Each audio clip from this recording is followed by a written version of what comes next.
How's it going, everybody? RazingHel here, and welcome back to another episode of Don't Starve Together MODlight, in which I take a look at some of the mods that I've been playing around with in the past week or so. Today we are going to get started with a server mod called Cluster Plant Reborn. This is the updated version of Ghost Requiem's original Cluster Plant mod, which sadly fell out of date and was no longer functioning, but was thankfully updated and presented on the workshop here for us by Zark Lord. And what this mod does is it kind of allows you to mass plant resources. So there are a few configurations here. If we want to make our cluster size larger or smaller, by default they are 3x3, but as you can see here, you can also make them as big as 5x5. Which honestly I think we're going to have to do here because my resource fields are usually quite large. So with that out of the way, let's resume the world and take a look at it in action. Okay, so to access the cluster plant mod, you're going to have to look at the Refine tab and scroll down a bit.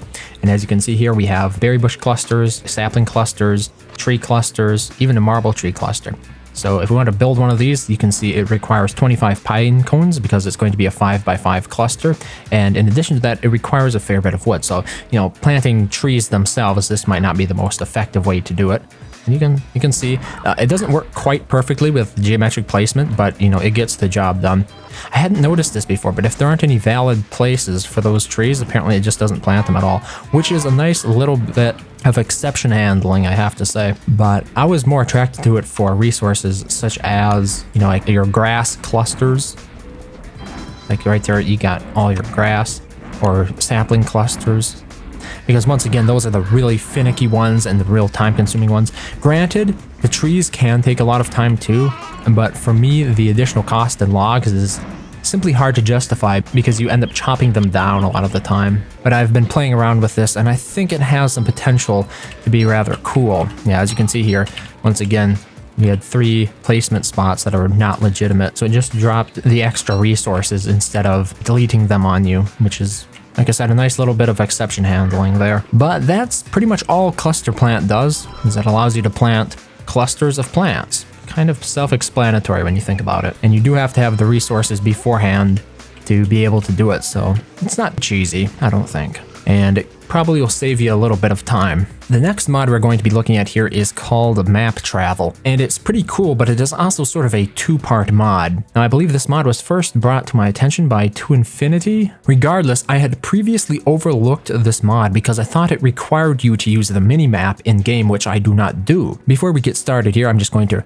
read the description. So, Map Travel by Codesmith512. Right-click the minimap to start walking there. It sounds simple enough, and you might think, well, why do I need to use this mod? I just click at the top of the screen and then open my map, and I can keep moving without any problem, any difficulty, just like that. Well, the thing is, Map Travel, it comes with this Trailblazer API, and this is an additional client-side mod that you're going to have to subscribe to and enable in order to use the Map Travel mod. So the Trailblazer mod, like I said, is a pathfinding API, and what it does is it allows your character to do some pretty advanced pathfinding for significant distances across the map, which allows you to do things like open up your map and from a different biome, like select another biome halfway across the world or a location on that biome halfway across the world, right-click and start your character moving in that direction. And like I said before, you're not limited to using the minimap. You can use the minimap, or in my case, you can use the regular map, which was something that I wasn't aware of at the time when this mod first came to my attention. So besides enabling both parts of this mod, there really isn't any other configuration to be done. So I think we should just jump into a world, and I'm going to sort of demonstrate why this might be my new go-to client mod, because in the past I've gone over like the top 8 or so, or top 10 client mods that I use on a regular basis, and I could easily see this one becoming another one of my favorites because, once again, this is a client-side mod. It will work on just regular vanilla type servers. Okay, so here we are. I'm in the deciduous biome, and let's say I want to get started walking over to the swamp biome. Just right-click here, and pretty soon you'll see Wilson is moving. Right? That's all I did. It does take a little bit of time for the pathfinding to work, and I imagine with here we go. We're just going to take a look. It's not the best, but you know, it gets the job done. We could be taking a look at Wilson walk head on, right? We could be taking a look at him walk from the side, and he will work his way there. And like I said before, it might take a little bit of time for the pathfinding to actually kick in and work, which for people who are running the servers, this could be a bit of a strain on it if somebody uses it too much. But by and large, I think most of the applications that somebody would be looking to use this for, it doesn't come up that frequently. And you can also do stuff like talk while you're walking. So, you know, if you want to say hello, if you want to carry on a conversation while you're traversing, like, where's space, guys? You know, you can actually say this stuff while you're moving across the map towards your destination.